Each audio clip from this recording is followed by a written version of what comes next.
Halo, halo, Bung Rocky, apa kabar ini? Tanggal 16 Agustus, sehari lagi menjelang kemerdekaan Indonesia yang ke-77 ya sekarang ini ya. Eh, dan hari ini Presiden Jokowi direncanakan akan menyampaikan seperti biasa tradisi pidato tahunan. Pak SBY katanya ada di Malaysia jadi tidak bisa hadir. Tapi banyak orang yang berharap sebenarnya ini momentum yang penting juga Pak Jokowi menyinggung soal apa yang terjadi di kepolisian, ya, karena ini luar biasa. Saya membaca sekarang ini sudah ada 63 orang anggota Polri yang diperiksa dan sekarang bertambah nih, Bung Rocky, yang dikenakan sanksi etik itu ada 36. Kemarin kan 31 ya, sekarang naik dari kemarin 35, sekarang udah jadi 36 gitu. Jadi terus bertambah. Jadi menurut saya memang ada yang soal serius dan saya akan heran kalau Pak Jokowi tidak membicarakan soal itu. Ya, selalu ada hal yang disebut pidato yang normatif, ada yang sebaliknya yaitu deskriptif itu. Artinya mengungkapkan hal yang memang menjadi problem. Yang normatif tentu kita akan nyanyi Indonesia Raya, lalu mengingat jasa pahlawan, menyebutkan bahwa isi konstitusi itu memelihara perdamaian dunia, mencerdaskan bangsa, segala macam. Tapi dalam konteks yang normatif itu justru orang menuntut hal yang deskriptif, yaitu ada Sambo, ada keadaan ekonomi yang buruk, ada potensi perang, ada macam-macam lah. Nah, kita mau tahu sebetulnya Pak Jokowi punya perspektif enggak dalam soal itu. Jadi sekali lagi ini soal perspektif. Pemimpin itu diminta untuk memberi perspektif. Menteri-menterinya yang akan terjemahkan itu secara teknis. Tapi selama kira-kira 2 tahun ini, atau kalau mau jujur sebenarnya dari 7 tahun lalu, kita tidak merdeka. Kita tidak merdeka karena masih ada penguasaan aset oleh segelintir orang. Kita tidak merdeka karena masih ada ketegangan sosial antara etnis. Kita tidak merdeka karena pers tetap hati-hati untuk membuat headline. Jadi itu yang mestinya didengar oleh publik melalui analisa perspektif dari Pak Jokowi. Kenapa? Kan nggak bisa Pak Jokowi bilang, ya karena ada kelompok-kelompok yang tidak menginginkan NKRI. Loh, itu Anda yang sedang memimpin, kenapa ada kelompok yang tidak menginginkan NKRI? Jangan-jangan kelompok itu tidak menginginkan Anda sebetulnya. Jadi satu refleksi besar justru di dalam upaya kita untuk menyongsong hari depan dan menyongsong problem-problem perubahan politik di dunia itu. Kita mau dengar juga dari Pak Jokowi khusus tentang Sambo. Kan biasa aja kan presiden justru dalam forum yang bisa kasih public address yang lebih komprehensif, dia mesti kasih sinyal bahwa kepolisian ada masalah besar, bahwa Sambo hanyalah titik noda kecil dari problem yang maha dahsyat di kepolisian, bahwa kekuasaan seringkali memanfaatkan aparat-aparat itu untuk memperlebar pengaruhnya tuh. Bahwa nanti Pak Tito mungkin akan jadi kepala kepolisian karena ada usul supaya kepolisian ada di bawah Kementerian Dalam Negeri yang dipimpin Pak Tito. Apa masalahnya nanti kalau Pak Tito yang jadi membawahi kepolisian misalnya? Semua itu orang ingin dengar walaupun secara tidak perlu terang-terangan, tapi itu yang kita sebut perspektif. Perspektif itu samar-samar tetapi memberi semacam ketajaman pandangan, visi dari presiden terhadap problem bangsa. Nah, kita di FNN ingin dengarkan itu nanti di dalam pidato. Yang mungkin nggak terdengar. Ya. Oke, ini kita kan selalu, meskipun kita membahas Sambo, tapi kita membahasnya dari persoalan etik ini. Dan saya kira ini ramai karena Pak Jokowi pidato di depan anggota DPR di tengah isu gitu. Juga ada kemungkinan ada informasi ya, belum dikonfirmasi sebenarnya ada isu, ada informasi bahwa Sambo itu ternyata kemarin itu melakukan operasi besar-besaran dari sisi dana, nyebar dana. Yang jelas sudah terbukti itu ketika dia mencoba menyuap petugas LPSK gitu ya, memberi 2 amplop tebal, bahkan ada, nggak tahu saya kok sempat dihitung juga, ada media menyebutkan Pak tebalnya 1 cm gitu. Tergantung dolar atau rupiah ini. Terus dolar lah. Dolar ya.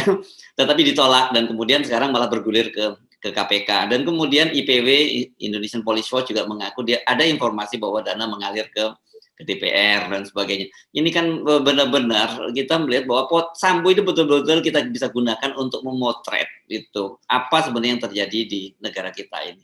Betul bahwa publik tahu ada aktivitas kepolisian bahkan sampai beroperasi di Komisi 3 tuh.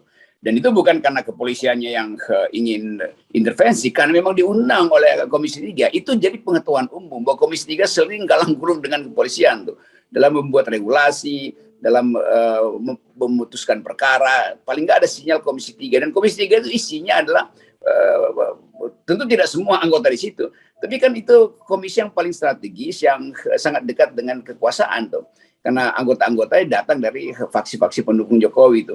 Jadi sekaligus sebetulnya Presiden Jokowi bisa mengucapkan itu semacam sinyal bahwa permainan uang itu memang juga berlangsung di parlemen tuh. Dia harus buka itu supaya Presiden dilihat oleh publik sebagai mengerti masalah. Jadi kalau nggak ada isu strategis yang Presiden pidatokan, orang anggap Presiden tahu masalah tapi menyembunyikan juga tuh. Atau memang Presiden nggak tahu masalah tuh.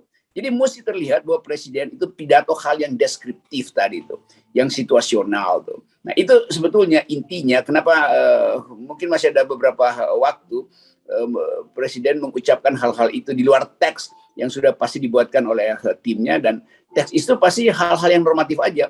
Nanti saya minta supaya kita bersabar karena krisis ekonomi dan ada peluang kita untuk memperoleh kembali pertumbuhan itu kalau ekspor komoditas kita membaik. Ya itu kan normatif kalau membaik. Padahal komoditas itu fluktuasi di dunia tuh. Nanti korupsi harus saya pimpin ulang tuh ya di depan mata beredar pada lalu lalang para koruptor tuh. Jadi sekali lagi poin saya atau cara pandang FNN adalah kita minta Presiden perlihatkan bahwa dia paham suasana. Nah, paham suasana artinya raise recent issue, isu-isu mutakhir.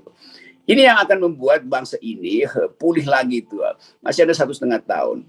Dan orang mungkin berpikir nanti kepolisian kalau di bawah Pak Tito bagaimana? Karena ada sekarang seolah-olah disebarkan survei apakah kepolisian di bawah Presiden atau di bawah Menteri Dalam Negeri. Ya tentu Pak Tito merasa kalau di bawah saya juga pernah jadi Kapolri. Tapi apa persepsi publik kalau survei itu kemudian dianggap sebagai ya memang diupayakan supaya kepolisian kembali ke wilayah istana melalui kepemimpinan Pak Tito. Kalau Presiden ya nggak ada soal itu. Tetapi kan orang masih lihat Pak Tito sebagai kepala kepolisian. Ini juga bisa jebakan pada Jenderal Tito tuh sebagai Menteri Dalam Negeri. Jadi hal-hal semacam ini harus diumpankan pada publik, diumpankan dengan baik supaya publik bereaksi itu. Itu intinya tuh. Nah, pers pasti akan bertanya pada Pak Presiden. Jadi biasakan juga Pak Presiden selesai pidato jangan langsung pulang ke istana lalu makan tumpeng di situ. Berhenti sebentar lah di doorstop. Ya. Ya. Supaya pers bisa bertanya karena ini situasi yang menegangkan. Berapa 30 hampir 36 pejabat di kepolisian terlibat, itu artinya bahaya betul negara ini. Ya, dan saya kira juga begini ya, KPK ini kan dapat laporan soal adanya pemberian suap ke LPSK itu. Saya kira walaupun sekarang proses pidana bergulir, tidak ada salahnya kalau kemudian Pak KPK juga bergerak. Ini sebagai bentuk simbol moral ya, saya kira bahwa ya memang ini soal serius gitu ketika ada seorang pejabat di kepolisian yang terlibat dalam perkara dan kemudian ingin menyuap lembaga negara yang lain. Memang itu fungsi KPK juga fungsi proaktif untuk kasih sinyal etis itu tuh. Dan ya nunggu laporan juga pasti laporannya nyampe juga ke KPK kan. Tapi satu keadaan yang agak darurat, KPK ambil inisiatif untuk bikin konferensi pers dan bahkan mendorong masyarakat untuk tambahkan pada kami bukti-bukti itu tuh. Itu intinya tuh. Demikian juga Mahkamah Konstitusi ini ada soal yang lebih besar dari sekedar Sambo, bahwa ini ada desain politik yang menyebabkan orang memain uang dalam pemilu segala macam. Itu yang kita maksud dalam situasi menjelang 17 Agustus besok ini. Semua lembaga dan atau pemimpin tinggi lembaga negara itu, KPK, Mahkamah Konstitusi, segala macam itu, kasih public address supaya rakyat paham bahwa mereka ngerti persoalan. Jadi jangan misalnya Mahkamah Konstitusi cuma nunggu-nunggu orang ngelapor presiden threshold terus dia jawab secara kaset rusak. Oh, itu adalah open legal policy. Nanti KPK juga begitu tuh. Oh, nanti kita nunggu perkembangan kasusnya. Itu kan ucapan normatif semua tuh. Jadi ini pentingnya satu momen 77 tahun dan kita bercakap-cakap sebagai bangsa. Itu intinya tuh. Oke. Nah, Memang kita kemarin selalu mengingatkan bahwa ini jadi momentum Sambo ini. Jadi bukan Sambonya yang selalu kita sebutkan selesai sudah kasus pidananya lah. Nanti tinggal orang bicara soal motif, kemudian siapa lagi terlibat. Tetapi fakta bahwa kemudian orang sekelas Sambo gitu, itu kemudian bisa mengatur sampai kemana-mana. Ini kalau kita lihat kan dari 36 orang ini macam-macam ini Bung Rocky, ada dari Provos, yang tentu jelas Provos di bawah banyak di bawah Sambo, ada Polda, ada Puslapor dan sebagainya. Ini betul-betul kita melihat jadi sistematis dan orang kemudian teringat loh, ini sudah jadi well organized crime ini lembaga ini. Gitu. Nah itu yang sekarang dicurigai publik. Kalau dari pihak Sambo mampu untuk secara ya anggap aja bahwa percaya diri untuk menyogok, artinya memang sebelumnya banyak hal yang dia lakukan kan itu jalan pikirannya begitu kan. Jadi Pak Sambo mungkin menganggap itu mereka sudah tahu kok mentalnya tuh. Karena itu dia walaupun dalam keadaan dia terdesak secara kriminal, dia masih paham fungsi uang. Kan itu intinya kan. Nah, mereka yang menolak itu oke, saya tolak. Ya mungkin aja dia nolak, tapi sangat mungkin dulu aparat yang di sekitar mereka yang menolak juga pernah menerima. Kan Pak Sambo itu dia bikin proyeksi bahwa secara psikologis dia mengendalikan suasana. Melalui apa? Melalui amplop 1 cm tebalnya itu kan.